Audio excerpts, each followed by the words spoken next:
Hi my friends, my name is Sandra. Welcome back to my channel. Today I'll go through with you where to best park your emergency savings of $100,000 in a high-yield savings account in Singapore.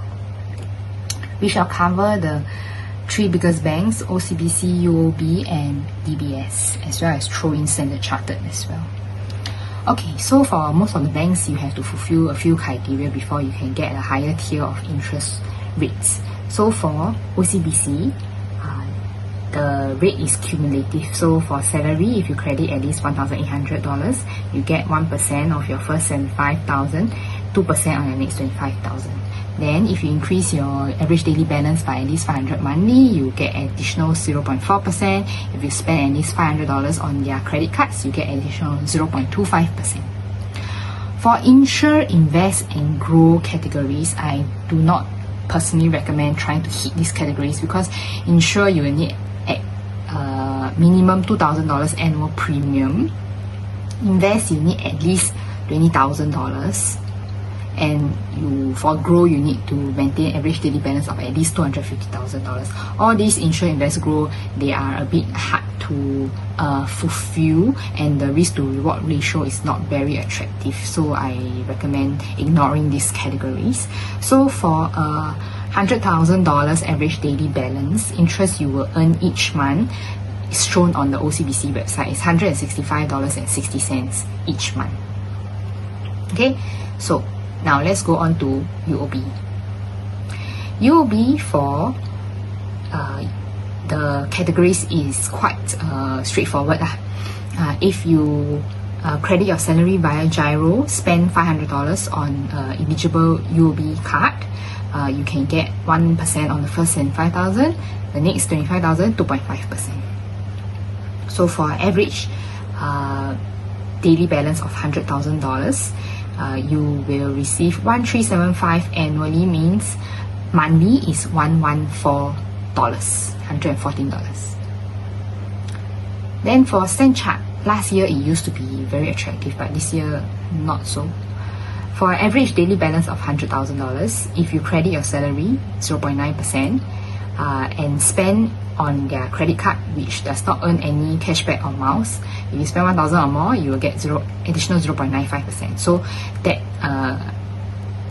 is equivalent to interest rate of 1.85%, annual interest 1,850, which makes up a monthly interest of $154. But this $154 you have to take into account the opportunity cost for the lack of rewards of the spend on their credit card as well. So come to my favorite, DBS. DBS, if you can hit at least 3 of their categories. For me, right now what I'm hitting is credit card spend, insurance as well as investment.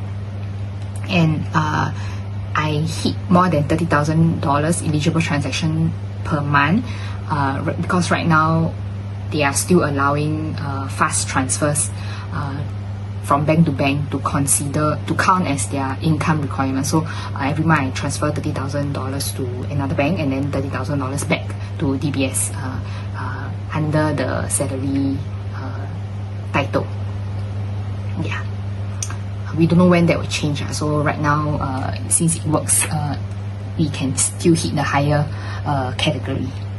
So for insurance, right now for DBS, they offer insurance through their platform, but it's managed by Manulife. For insurance, you can just go with the cheapest insurance. For me, I went with Protect First, and it charges $4.58 monthly premium. Yeah. And for investment, you do your own research also. I do a monthly regular savings plan in one of their STI ETF. About it's a minimum of $100 monthly. So right now I'm doing $100 monthly. So by doing this investment, insurance as well as credit card spend, I can hit 4.1% annual interest for my $100,000 balance. So that will give me a return of $341 monthly. And let's say even if you minus the $105 spent on investment and insurance, the return, the monthly interest is still higher than the other 3 accounts. So right now I'm parking most of my emergency funds in DBS Multiplier. Yeah, this is what the high yield savings account in Singapore is currently offering. See you next video.